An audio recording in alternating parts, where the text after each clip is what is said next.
The following is a hockey podcast out of Vancouver and Surrey, British Columbia. It'll only consist of a lot of puck talk and even more BS, or in actual words, banter and satire. Enjoy, and as always, go Canucks go. Don't worry about a thing, okay? Every little thing is going to be all right. Speaking of the little thing, okay? Begsy wasn't there yesterday, and I was. Not next man up, next Superman up. JT Miller out, and the alien is back, for real. I don't want to say divine timing, because that's kind of dark, but we'll be okay.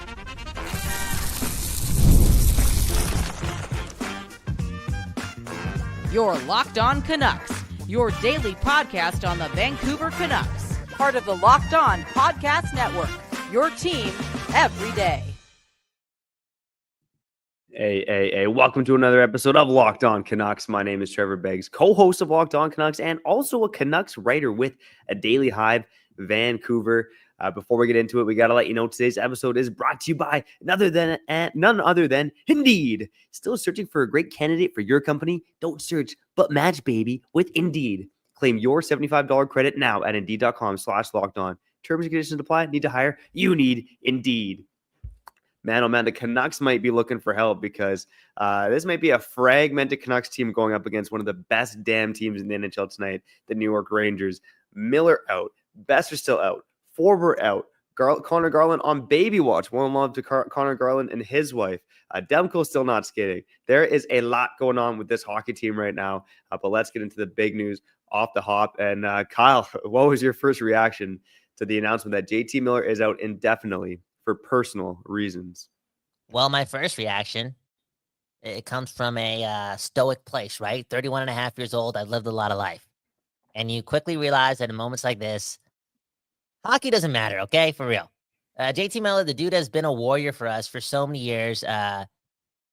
Just a guy with a lot of high compete. I know he's had some lackadaisical efforts this season, like some old JT is creeping in. But again, at the end of the day, he's one of the greatest Canucks of all time. And when you hear the phrase personal reasons and out indefinitely because they don't know how long this is going to take, you just want this guy doing whatever it takes to take care, you know? That's my first reaction. And then my second reaction is this. I didn't want to say divine timing because that's dark. And I don't believe everything happens for a reason because of moments like this. Like, I don't want JT Miller to have to go through things for me to say, oh, what are the chances, right? Because Pettersson's ripping it up right now. That will be fine. But here's the thing. Pettersson is playing really well. And he's a really good player. And there's a small part of me that is also filled with a lot of hope that the Canucks will be just fine. And through all this chaos and through all these absences in their lineup, they still have Hughes and Pettersson. And this whole journey with Canucks fans and realizing the potential of this group, it really started with those two. And they're still here. So they got their two MVPs still in the lineup. We've seen other teams battle through injury and still get the job done. I think we can still get the job done with those two again. Kyle Ballin, man. I want to give you the round of applause, Max. You might be the most optimistic Canucks fan, Canucks influencer, whatever you want to call it out there, man. Unbelievable stuff. Dude, Canucks, you better not call me influencer again, okay? Come on. Call me the Canucks spin dude, the Canucks Deepak Chopra. There we go. Okay, the Canucks Eric Hartman. You know what I'm saying? Unreal, man. Anyway, one love to JT Miller. And like I said, Begsy, sometimes you don't show up on Locked On Canucks. Sometimes I know. But what do? You step up. We step up, and you're hearing all this, next man up, next man up. Here's the thing, guys. The next man up, in my opinion, cannot replace JT Miller. And if you look at the center depth in this organization, it can't even get close. So I think we're better off hoping that it's next Superman up. And it's Elias Pettersson's time to really take over for the Vancouver Canucks. Well, I'd agree with you there. Before we get into that, I do kind of want to unpack the JT Miller news a bit more now. Obviously, we don't know what's going on, and it's not our business, okay? At the end of the day, the team has said this for personal reasons. Everything out there is speculation, but the insiders are speculating, right? And I think one of the big things out there is this injury related? And I think most insiders will tell you it's not injury related. And if it was injury related, I think the team probably would have announced that, right? The other thing, there's been some reporting out there from guys like Patrick Johnson on what this could be. But what you're hearing from the insiders is that it is a mental reset needed for JT Miller, that he is a 100% competitor. And if he's not all there, he needs a reset. So Dhaliwal and Patrick Johnson kind of saying the same things here. Again, we don't really know what's going on. But the fact that they use the word indefinite in the press release makes you think that JT Miller is not coming back anytime soon, right? Derek Forbort was just, they announced that he was gone from the team for personal reasons. They did not use the word indefinite. We learned a couple of days later that his dad had passed away. So, I mean, I think for Canucks fans, there's going to be a morbid curiosity. We all want to know what's going on, but it's not our business. And I think we should expect JT Miller not to be back for quite some period of time. So, Kyle, like you said, this is the time for Elias Pettersson to step up. And thankfully, again, you called it divine timing. Maybe it's a little dark, but it would be darker if Elias Pettersson was not going right now. So I think Elias Pettersson at least gives Canuck fans some hope right now because he's been on a bit of a hot streak. I think the floor's been there for about a dozen games. He's starting to score goals again. The goal he scored against Nashville, a bit of vintage Elias Pettersson. But the Canucks are really going to need him in this stretch because look at JT Miller over the past, since he joined the Vancouver Canucks, man, this guy has just not missed time, okay? Yeah. The 2019-20 season didn't miss a game. He missed 3 games in the forgettable North Division season, played 80, 81, 81 games in each of the last 3 seasons, and then he's played all 17 games this year. JT Miller just does not miss time. So I kind of wanted to do a dive to see how has Pettersson play without JT? The problem is it just hasn't happened so far in Vancouver. Yeah.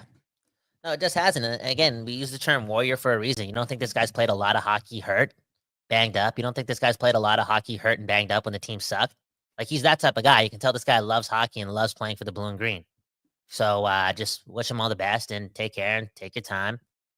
It is what it is. Now look at this comment from the Ant, okay? Saying, let's not put pressure on Petey. He doesn't do well with that. What? Damn. I don't think it's pressure. I just think it's expectations, and you're allowed to have those. And he's playing better. And it doesn't come from a place of pessimism. It actually comes from a place of excitement. Like as a story, as a journey, you look at this tale and all this is happening and it lands on the Canucks playing the Rangers, a really good team, a really good regular season team, one of the best ones at that, right? And again, Pettersson and Hughes, they're playing pretty well. Pettersson's last 2 games were probably his best of the season. We saw glimpses of Pettersson show not only confidence, but like more puck security, right? Being more efficient. Not perfect yet, I will say that, but he's taking stabs. He's attacking more, and I feel as if he and Hughes somehow do it tonight against the Rangers, and that's carry this team, right? Do the most, show the hockey world that once again, at our best, this team that I'm on or cheer for has 2 of the best players in hockey, because that's what we believed a couple years ago, right? We're talking about these 2 being in the top 10, top 15, that damn good. McKinnon, McCarr level, no, straight up. So let's see it. And if they can do it, because moments like this do happen, it's not impossible. It's not impossible. Come on, guys. I hate to bring them up, but the Oilers win a lot of games when McDavid's not in the lineup. Same thing with Draisaitl. Like, they just step up, and it's next man up. And I think there's like a 50% chance that we'll be just fine. And it's because of those 2, mainly. Yeah, and it's going to have to be because of those 2 again, with no Miller, no Besser, and no Thatcher Demko. I mean, look, we said this before, but for as good as the Canucks were last season, they were incredibly lucky on the injury front, or the absence front, if you will, right? If you look at their games played from last season, among the leaders in games played, Quinn Hughes, Elias Pettersson, Connor Garland all played all 82 games. JT Miller, Brock Besser, Pronik played in 81 games. Thatcher Demko, of course, did miss a chunk of time, but that was later on in the season once the Canucks had already pretty much clinched a playoff spot by January. So in terms of the health, it was a fairly lucky and decent season in terms of the Canucks key guys not missing any time last season. And that stuff always turns around, right? It happens to every team. Look at the Edmonton Oilers this season without McDavid. Look at the Colorado Avalanche this season, missing everyone under the sun. Toronto Maple Leafs right now missing Austin Matthews, who's in Munich. What? He's seen Christian McCaffrey doctor, apparently. But, all teams got to go through this at some point. And, if there is a small blessing, at least the Canucks are going through this in November and not in April and May. Obviously, you missed Besser for Game 7. You missed Demko for a good chunk of the playoffs. That hurts. But you had Besser for most of that postseason. He was damn good. So, again, you just got to hope that the Canucks get the bad luck out of the way with right now, because it does feel like right now Canucks luck is starting to creep back in from a biased Canuck fans perspective. But the reality is Every team goes through this. And if the Canucks truly want to be a Stanley Cup contender, like we've talked about for months now, this is the time where they've got to prove it. It starts with Hughes and Pedersen. Let's touch a bit more on Petey on the other side of what he can do, and who steps up into that second line center role as well. Because as much as the stars got to be there, the rest of the team needs to step up as well, because you're not a Stanley Cup contender if your depth doesn't step the F They'll up. step up. They'll step up, man. Blueger and Suter are a lot better than you think they are. I'm not saying they're second center worthy, but they can, turn it on.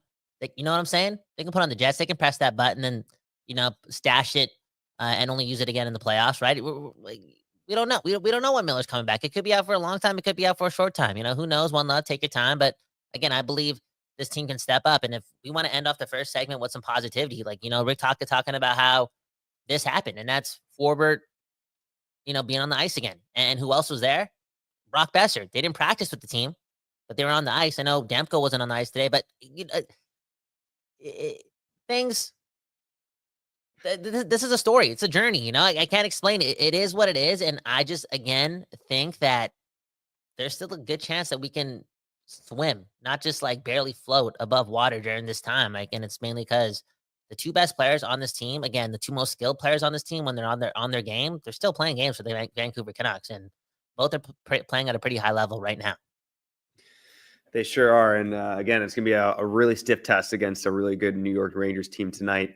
Let's get more into this on the other side. Specifically, I want to touch on the second line center spot, as you've alluded to, how Aatu Ratu fits into the JT Miller equation, and what will we see from Elias Pettersson without JT Miller in the lineup, in terms of both his on-ice performance and the power play as well. Lots to get into. Again, you're listening to Locked On Canucks, your Canucks every damn day. We'll be back on the other side after we shout out our friends over at Indeed.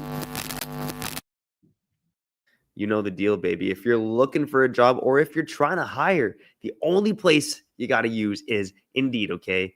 Indeed is your matching and hiring platform. They match you, baby. Let's go. They got over 350 million global monthly visitors, according to Indeed data, and they got a matching engine that helps you find quality candidates fast. So ditch that busy work. Sit back, relax, and scratch your you-know-what, and use Indeed for scheduling, screening, and messaging so you can connect with candidates faster. And Indeed doesn't help you hire faster. 93% of employers agree that Indeed delivers the highest quality matches compared to other job sites, according to a recent Indeed survey. One of the things I love about Indeed is that they slow time down, man, because they're so fast, they make everything else look nice and slow, baby. Oh, yeah.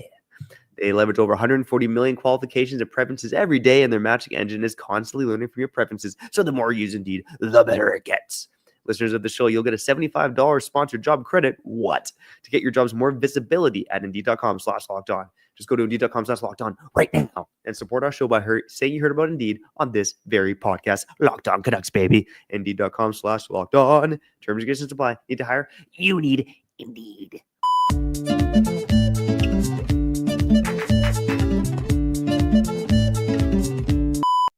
People, we back doing this. And that is talking about your Vancouver Canucks. Once again, one love to JT Miller. You know what's going to happen tonight, Trevor. You know it. They're not singing "Oh Canada" tonight, okay? They're not singing the Stars. What's the Star Spangled Banter? What's it? What's the Star Spangled Banner? Yeah, the Star Spangled Banner. I was going to say banter. Anyways, the loudest anthem that's going to be sung tonight at Rogers Arena is going to be JT Miller. JT Miller. He's a dog, man. And Talkett alluded to that chant being, proof in the pudding that JT Miller's that guy on this team, the alpha, I think he called him the FU leader on this team. He's a crucial part, and I just wish him nothing but the best, because he's been a warrior for the Canucks for years and years and years and years. And Aatu Ratu has been a warrior for the Canucks for, I think, one game. Real talk? No. I feel as if he looked like he belonged for the first time against the Nashville Predators. I want to give him a little bit of credit for the Chicago thing too, but you know what? That's an AHL team. So maybe, just maybe, we see the best out of him during this time, and he enjoys the opportunity, aka more minutes for the Vancouver Canucks. Well, it's really interesting that we're in this situation right now, because what we've talked about before on the show, and everydayers might know this, especially if you've been around for, somewhere near the beginning or at least into the summer. We've looked at this for the past couple of seasons, but the interesting thing about Aatu Ratu is that statistically, he profiles very similar to JT Miller at the same age. And ironically enough, and we touched about it on previous episodes, the two have gone through their ups and downs as younger players, right? JT Miller, highly touted prospect, came to the NHL, was kind of called out for work ethic and intensity issues, maybe some other problems off the ice when he was with the Rangers. Aatu Räty really went through those struggles before being drafted, right? This guy was hyped up to be a potential number 1 overall pick back when he was 16. And you read some articles about him and comments from his previous coaches and trainers, and he was very intense, much like JT. Maybe took the game a bit too seriously and ended up kind of losing his love for the game as a teenager. And that was a big reason why his production went down. He ended up getting drafted, I think it was 51st overall by the Rangers or the Islanders in that 2021 draft. So again, both players, highly touted prospect, have gone through their struggles, and since Aatu Räty went to the AHL, production-wise, was very similar to JT Miller. JT Miller outpaced him a little bit last season, but they're on that same page, almost identical the season prior. So again, with Aatu Räty, you get another big physical guy who maybe at the same age as JT Miller was a bit more determined and polished. I mean, you hear from Rick Tocchet, and the work ethic is not an issue. Rick Tocchet loves this guy. But with Aatu Räty, again, it's so early on. This guy didn't even play NHL games last season. But it looked good in limited minutes this season. Obviously, really impressed at training camp. But Kyle, maybe this is my long-winded way of saying and just kind of giving people the background on Räty and Miller and their comparables. But can Aatu Räty, not tonight, maybe not this month or the end of this year, but this season, can he step up into a second-line center role? Is he potentially ready for that? I don't know, man. I don't know. Because you look at the top 6, and it's like now includes Lekramaki. It still doesn't have Besser. Like the support to help him out there completely. It's not, again, entirely there, and thus making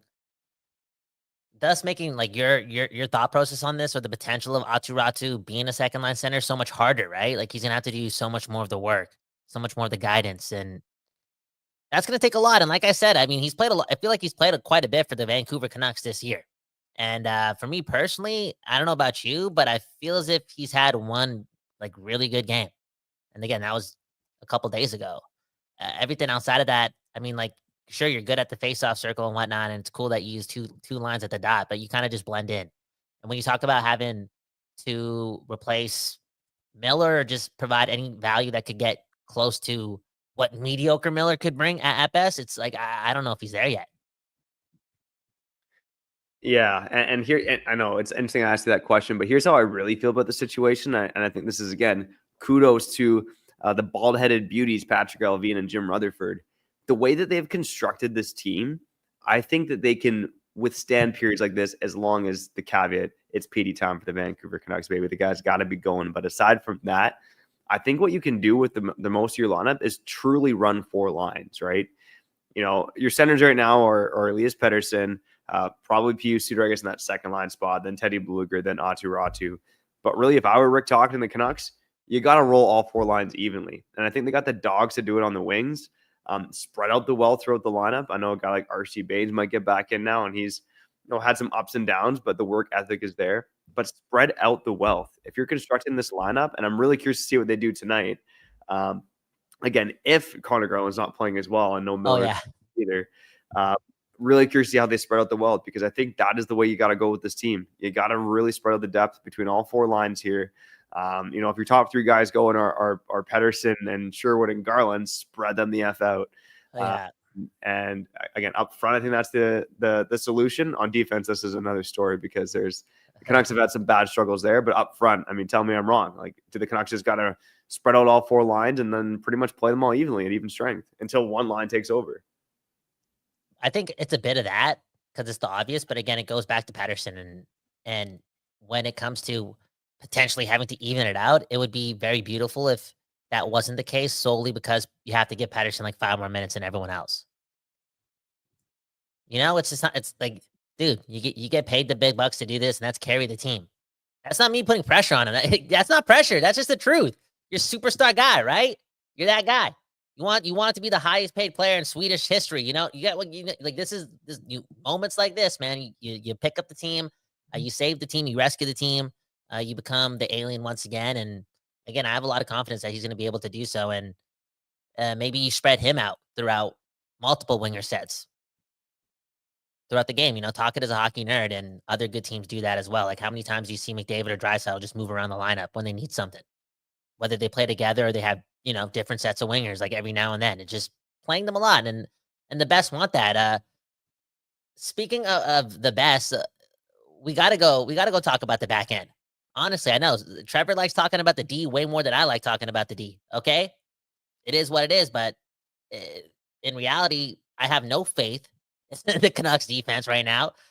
Real talk, I don't. It's scary because Susie and Myers have been that bad, and they still got to play a lot of minutes, right? And then I'm also starting to lose a little bit of faith in how much longer Lankinen can, hold down the fort and provide goaltending that, gives you at most 3 goals against per game. The Canucks are going to need that. And he hasn't been providing that in recent history. And if they don't get that, like, that's more of a gap in what's missing on this team. Like, they need that again. Again, the Canucks have just started winning games over the last 14, 15 months. Like, Rick Tocchet, who's still trying to influence this team and, embed his philosophies and his culture, he's going to still need time to do so. And he still needs great goaltending to buy him that time. This team needs good goaltending. That's what I'm trying to say. If they don't get that, then they're screwed. Yeah, 100%. And, so far this season, obviously Kevin Lankinen has kind of, given this team that, right? But like you said, it's kind of the magic seems to have worn off over the last completely. couple The magic of is games gone. here. The magic is gone. Like, let's not ignore it. The magic's gone. How many starts? Well, it's 4 out of his last 5 starts where it's like, he's letting a lot of goals in. Am I right? If you even bring it back to he's allowing a lot of goals right now. Well, here's one of the interesting things about this. I mean, I'm looking at it right now in terms of, this is probably worth talking about on another episode because you look statistically, the Canucks actually have at even strength, statistically one of the best defenses in the NHL. But I've refused to believe that because it's been so porous on some nights. Again, they've just left their goalie out to dry on in terms of some of the expected goals and all that stuff. But right now the Canucks at even strength have a bottom 10 save percentage in the NFL or the NHL. In the NFL, that would be impressive too. But the 24th overall in terms of even strength save percentage, right? And again, you got a couple bad starts from Shilovs. Lankinen is starting to regress a bit. Now it's like the team almost needs to go back to trying to tighten it up a bit, but it is trying to strike that balance, which they haven't really struck yet in terms of getting enough shots and chances on goal, but not giving up too much defensively. And that is a hard balance to strike, and the Canucks, again, have yet to find it. But on the other side, I do want to touch a bit more on Archer Shilovs, who is starting tonight for your Vancouver Canucks. One other quick update. Oh man, one other update regarding JT Miller, and let's try to squeeze in the goats of the week in some of your comments as well. Again, let's finish this show on speed here on Locked On Canucks after we shout out our friends over at PrizePicks. You know the deal, baby. If you're playing daily fantasy sports, you got to go check out PrizePicks because they got over 10 million members and billions of dollars in awarded winnings. PrizePicks, they've done it, okay? Hit that applause button because they've made daily fantasy sports accessible to all, okay? And on PrizePicks, oh my God, you can win up to 100 times your money with as little as 4 correct picks, okay? Have you been right about 4 things at once before? I haven't, but you could be, okay? And on PrizePicks, you don't even need to win any money. You just get $50 for free, okay? All you need to do is sign up and get $50 instantly when you play $5. You don't even need to win to receive the $50 bonus. It's free, okay? So that's $45 in your pocket just for signing up and depositing $5, man. Unbelievable. All right, so make sure you go download that PrizePicks apps today and use code LOCKEDONNHL to get $50 instantly after you play your first $5 lineup. PrizePicks, it's time to run your game.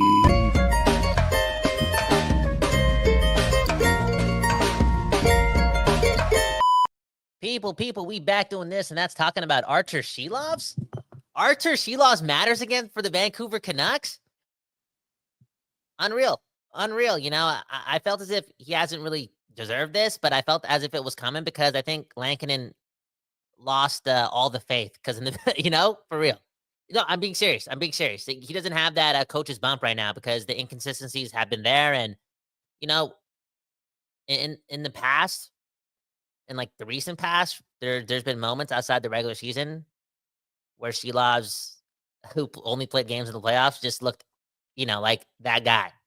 You know what I'm saying? And right now the Canucks need that guy, and maybe he's going to relish in this pressure situation, playing a really good team on home ice with all the noise around the team. And yeah, the Canucks going to Shilov's is not well deserved because he did look shaky in Chicago. I will say, like he did, real talk. Any other team would have scored a lot on him, but all in all, maybe he uses this as a trampoline, Trevor, to the next wave in his season. And I have some faith, man. I have some faith. I like the ceiling in that guy, and we're not the athletes, man. The fans are not the athletes. I'm sorry, y'all cool. Y'all are good hockey watchers, just like you and but y'all ain't these guys. And I'm gonna put more faith in Shilovs than I do, from the critics of his game.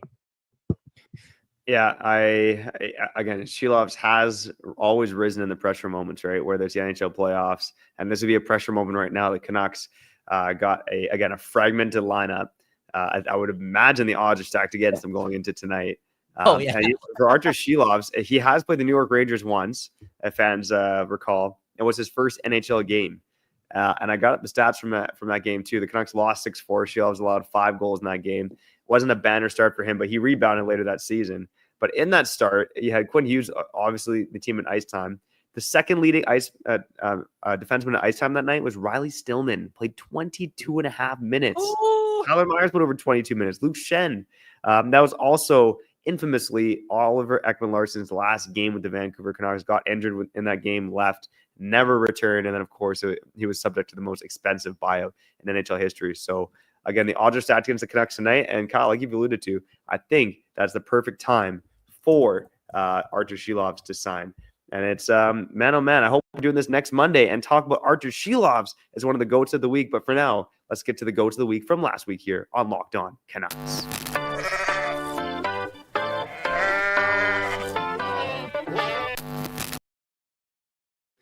All right. Some familiar faces here on the GOATs of the week. Come on, it's always familiar faces here on GOATs of the week, but there are a couple other guys who aren't stars who made it on here. So I'm starting at number 5, Quinn Hughes. This is his lowest ranking on the GOATs of the week. But I look at last week, and look, that Islanders game was incredibly tough. And just as a recap, the Canucks played the Flames, beat them. Islanders lost, beat the Blackhawks, and then lost to the Preds as well. So with Quinn Hughes, I think, and again, the Islanders game was terrible. But for the most part, you look at Quinn Hughes' statistics, he's driving play. And even on a bad week for Quinn Hughes, he still gets 3 assists in 4 games. So, I mean, the guy is just an unreal hockey player. At number 4, I have JT Miller. And again, JT Miller did get benched in the game against the Preds.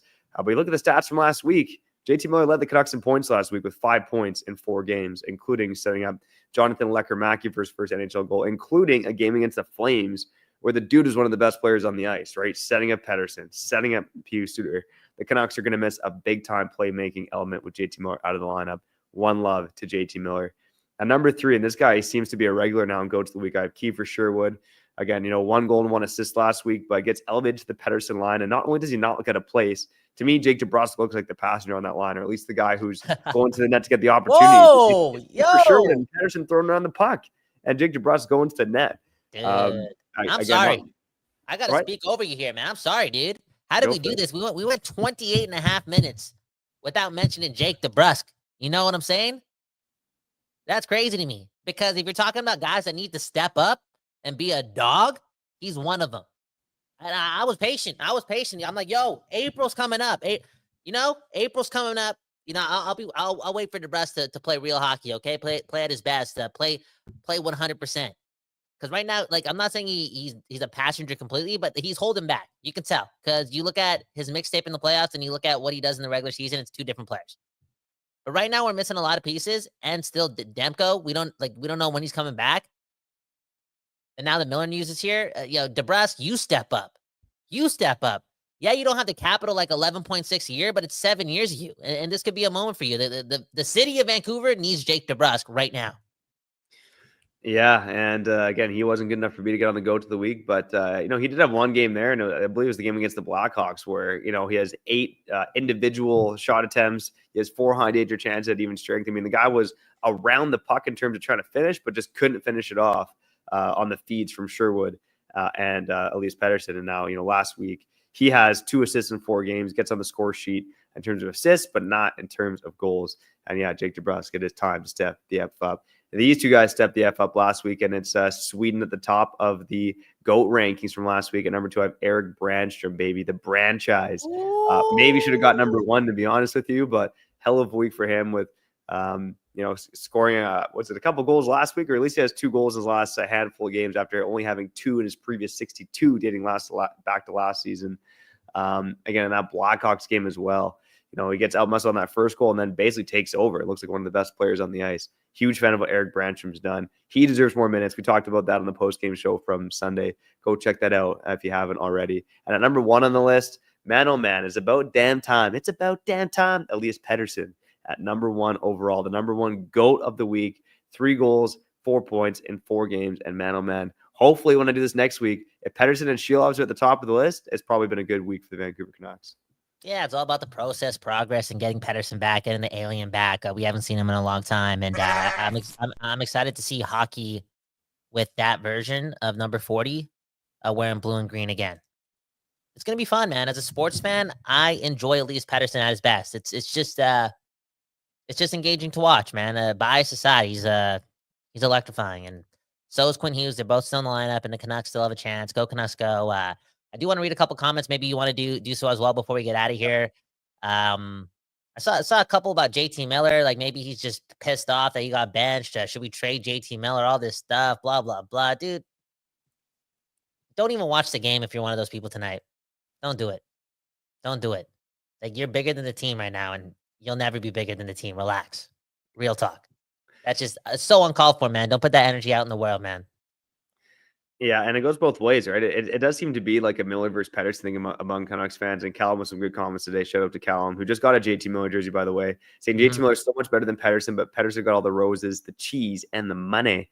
Look, I think they're both incredible players, right? And they've obviously gone through their ebbs and flows. I'm not going to go out there and say JT Miller is so much better than Pettersson. I think they're both incredible players. JT Miller was better than Pettersson last season, and on the whole has been better than him in this year, but obviously Pettersson definitely trending in the right direction. The reason the Canucks are a Stanley Cup contender are because of those 2 players. So again, one left to JT. Hopefully he's back in short order.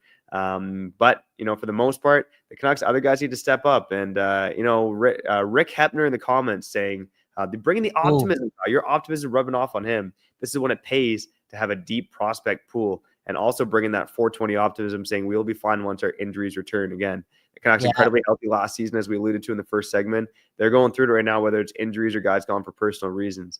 But the bones of this hockey team are strong, and now it's up to Petey, Hughes, and the depth to get her done in the meantime. Get her done, and I'm pretty sure Richard's birthday is on April 20th, man.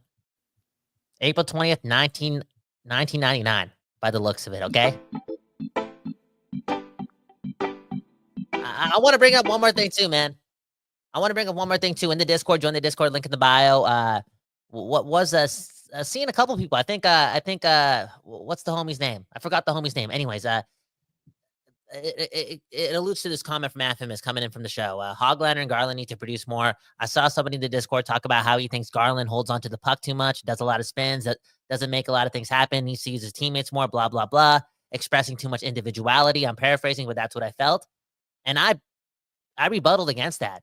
I mean, in moments like this, I think it's good to have guys like Garland feel good, feel saucy, feel a lot of individualism, feel like they're the shit, to be honest, because that could be somewhat of a replacement for some of JT Miller's production, because he's been that guy over the last 30 games, the last 35 games in the regular season.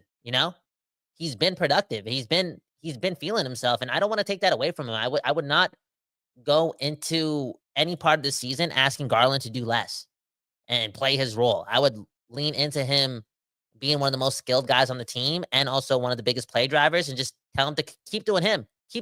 Let others join you, and big things will happen around you.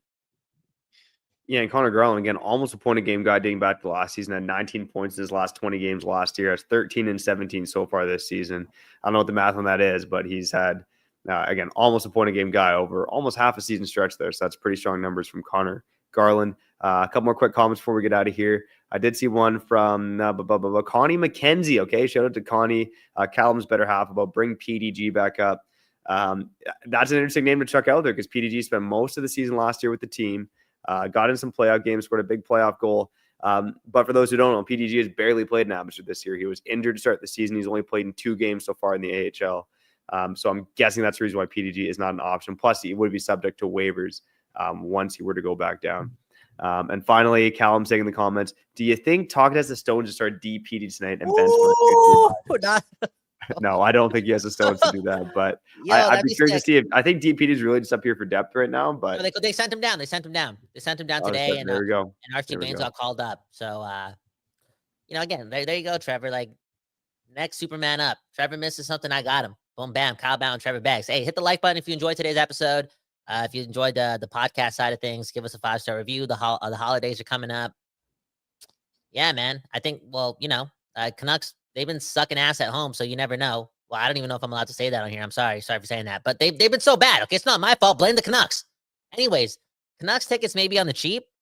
And if you give us 5-star reviews and hit the like button, maybe I can start taking my girl to Canucks games and get her used to what I'm all about. In 7 years, I'm probably going to get married to her, and I'm probably going to get a man cave and ignore her a lot while we're at home. And she's got to know why. You know what I'm saying? So make the dreams come true. Again, hit the like button. Hit the links in the bio. Beggsy, sign us out. Yeah, and amongst those links in the bio, you can get a Locked On shirt as well. Again, not associated with Locked On, but whoa. Yep. Whoa. Nothing to do with Locked On, man. Hey, we gonna get in trouble for that one. Hey, peace out. Shout out to everyone from the everydayers to the first-time listeners. We love each and every one of you. We'll try to be back for the post-game tonight, and we know we'll be back on a hump day tomorrow here on Locked On Canucks. If you like what we're doing, go subscribe and like on YouTube. Go follow and leave a 5-star review on the podcast side. Boom, bam. See you later. One love to JT Miller. Peace.